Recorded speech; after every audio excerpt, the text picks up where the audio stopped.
Halo, assalamualaikum warahmatullahi wabarakatuh. Selamat pagi semuanya. Pada video kali ini saya akan menjelaskan materi mengenai topiknya adalah bisnis, studi kelayakan bisnis, dan dengan judul market and marketing aspect. Pastinya teman-teman sekalian sudah tidak asing lagi dengan kalimat marketing, karena sudah berseliweran di mana-mana, terutama di TikTok yang teman-teman tonton setiap harinya. Teman-teman pasti bilang S3 marketing dan lain sebagainya. Oke, tanpa berlama-lama, mari kita kulik materinya.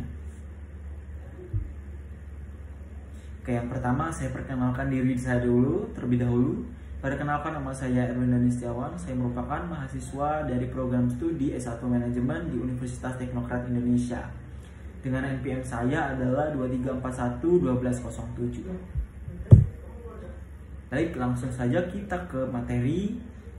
Yang pertama adalah definisi dari marketing dan marketing aspect. Kalau kita berbicara tentang marketing dan marketing aspect, itu pasti akan berkaitan dengan produk yang akan kita pasarkan.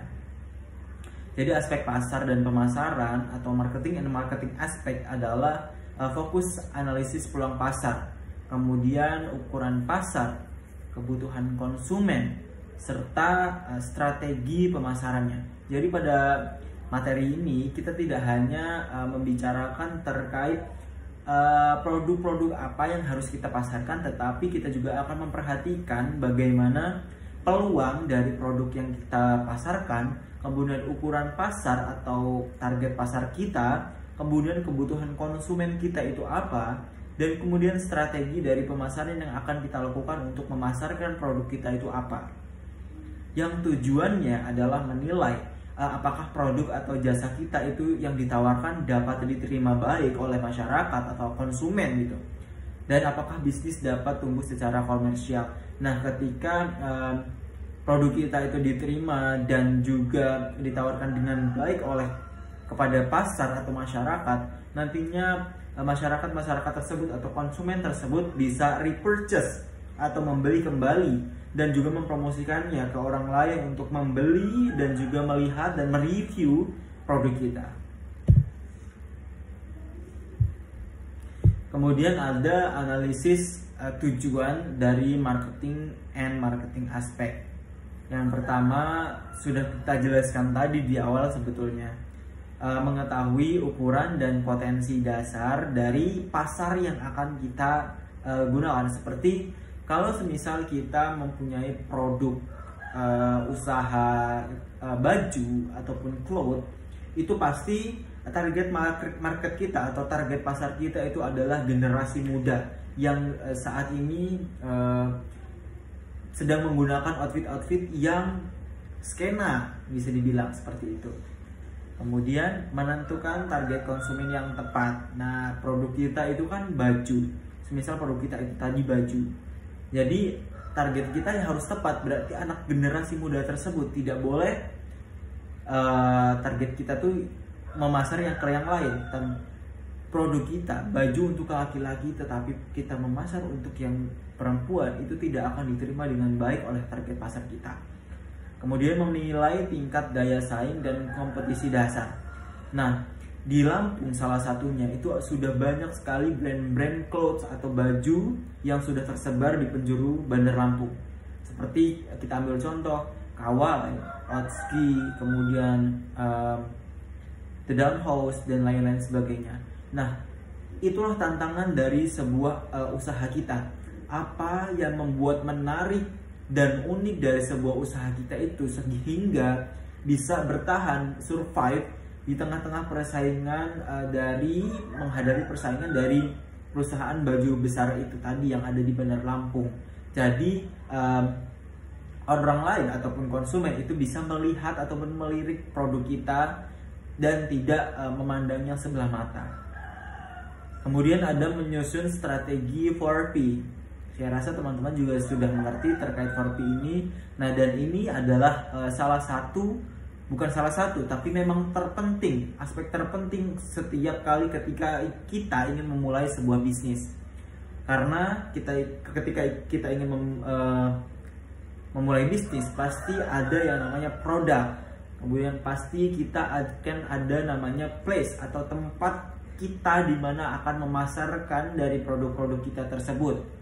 Kemudian harga yang kita tetapkan atau price yang akan kita tetapkan terhadap setiap kali produk-produk kita.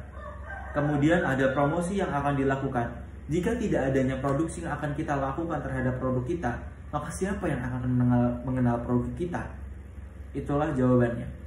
Kemudian meningkatkan efektivitas penjualan dan kesadaran merek. Ini berkaitannya dengan brand image ataupun nama baik dari sebuah brand kita. Kemudian menghindari resiko kegagalan produk di pasar. Nah, ketika kita ingin survive dan terus maju usaha kita, maka kita akan harus ada yang namanya inovasi dan juga kreativitas dalam meningkatkan produktivitas usaha kita. Kemudian ada komponen-komponen dalam analisis pasar dan pemasaran. Yang pertama adalah segmentasi pasar. Ini mencakup beberapa kelompok berdasarkan demografi. Nah, kalau kita berbicara terkait demografi, kita akan melihat seperti umur, jenis kelamin, dan penghasilan seseorang. Nah, produk kita itu ingin memasar ke siapa?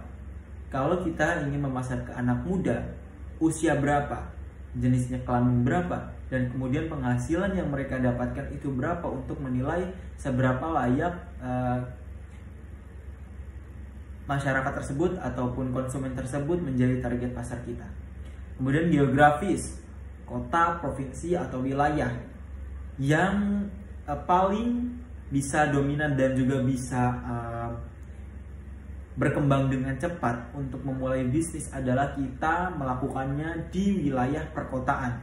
Karena perkotaan adalah pusat dari perekonomian dan industri, apalagi pusat kota provinsi ataupun pusat kota Indonesia. Kemudian psikografis atau gaya hidup, kepribadian dan minat seseorang. Nah, kita juga harus melihat. Inovasi kita juga bisa dilihat dari sini. Bagaimana gaya hidup seseorang itu seperti apa. Kemudian apa yang konsumen mau itu seperti apa. Kemudian ada target pasar dan analisis permintaan. Kemudian ada analisis penawaran. Nah, analisis penawaran ini menilai kondisi pesaing yang sudah ada. Kemudian jumlah pesaing yang langsung dan tidak langsung, kekuatan dan kelemahan produk pesaing. Kemudian analisis persaingan kita dengan perusahaan-perusahaan lain yang bergerak di bidang yang sama, apalagi perusahaan-perusahaan ataupun produktor yang sudah memang besar ataupun namanya sudah banyak dikenal orang. Kemudian ada strategi pemasaran atau bauran pemasaran 4P. Nah, produk kita kalau kita ingin memasarkan dengan baik dan juga dikenal dengan baik dan diterima dengan baik oleh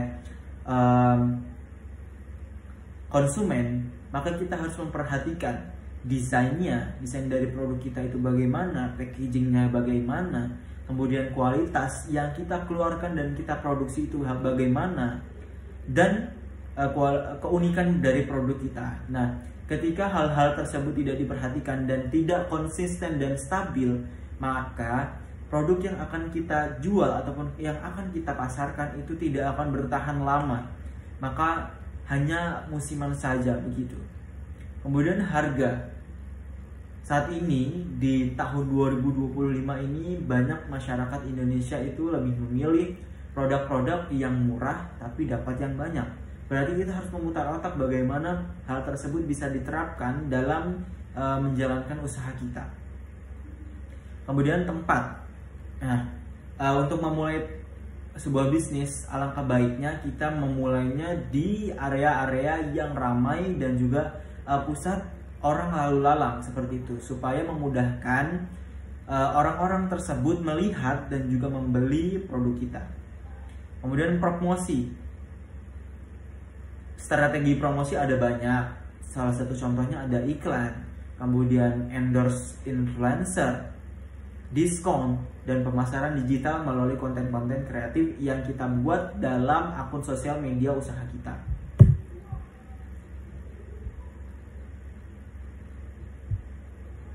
Kemudian ada teknik analisis yang kita gunakan dalam melakukan usaha. Ada analisis SWOT atau Strengths, Weakness, Opportunity, and Trust. Kemudian ada analisis PESTEL atau politik, ekonomi, sosial, teknologi, lingkungan, dan hukum. Kemudian ada survei konsumen langsung atau via online, ataupun bisa kita lakukan secara jejaring media sosial di TikTok. Kemudian analisis tren pasar dan perbandingan pesaing. Nah, hasil yang akan kita dapatkan setelah kita memperhatikan segala aspek-aspek yang telah dijelaskan, maka akan menentukan nih bagaimana potensi keberhasilan produk kita di pasar. Kemudian mengetahui seberapa besar potensi pasar dan peluang penetrasi pasar dalam produk kita. Kemudian menemukan celah pasar yang bisa kita manfaatkan untuk menjual produk-produk kita. Kemudian menyusun strategi dan memberikan dasar yang kuat dalam membuat proyeksi penjualan.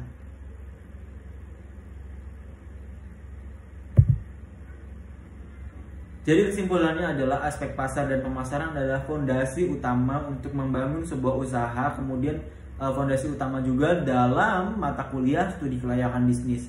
Nah, tanpa analisis pasar dan aspek pasar, bisnisnya bisa gagal dan karena tidak membaca kebutuhan konsumen dan memperhatikan produk yang akan kita buat. Nah, kemudian kombinasi antara data dan pasar, analisis pesaing, dan strategi pemasaran yang efektif akan menentukan keberhasilan yang baik. Kemudian bisa produk kita berjalan dengan jangka waktu yang panjang. Mungkin itu saja terkait materi dari aspek pasar dan pasar atau market and marketing mix. Semoga videonya bermanfaat dan saya tutup. Wassalamualaikum warahmatullahi wabarakatuh.